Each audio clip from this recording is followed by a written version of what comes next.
السلام علیکم ورحمۃ اللہ وبرکاتہ۔ قارئین و سامعین، مزید ایک ویڈیو لے کر آپ کے سامنے حاضر ہوئے ہیں۔ امید کرتے ہیں کہ یہ ویڈیو بھی آپ کو پسند آئے گی۔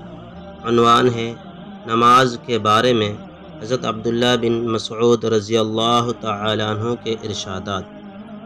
حضرت عبداللہ بن مسعود رضی اللہ تعالی عنہ فرماتے ہیں کہ جب تک تم نماز میں ہوتے ہو بادشاہ کا دروازہ کھٹکھٹاتے ہو، اور جو بادشاہ کا دروازہ کھٹکھٹاتا ہے اس کے لیے دروازہ ضرور کھلتا ہے۔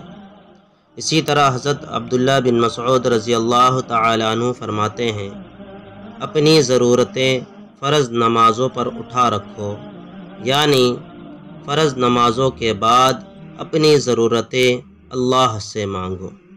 اسی طرح حضرت عبداللہ بن مسعود رضی اللہ تعالی عنہ فرماتے ہیں کہ جب تک آدمی کبیرہ گناہوں سے بچتا رہے گا اس وقت تک ایک نماز سے لے کر دوسری نماز تک کے درمیان جتنے گناہ کیے ہوں وہ سارے گناہ نماز سے معاف ہو جائیں گے۔ حضرت عبداللہ بن مسعود رضی اللہ تعالی عنہ فرماتے ہیں کہ نمازیں بعد والے گناہوں کے لیے کفارہ ہوتی ہے۔ حضرت آدم علیہ السلام کے پاؤں کے انگوٹھے میں ایک پھوڑا نکل آیا تھا، پھر وہ پھوڑا چڑھ کر پاؤں کی جڑ یعنی ایڑی میں آ گیا، پھر چڑھ کر گھٹنوں میں آ گیا، پھر کوک میں آ گیا، پھر چڑھ کر گردن میں آ گیا۔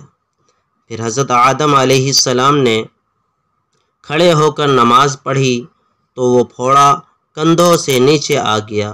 انہوں نے پھر نماز پڑھی تو وہ نکل کر ان کی کوک پر آ گیا، پھر نماز پڑھی تو اتر کر گھٹنوں میں آ گیا، پھر نماز پڑھی تو اتر کر قدموں میں آ گیا، پھر نماز پڑھی تو وہ پھوڑا ختم ہو گیا۔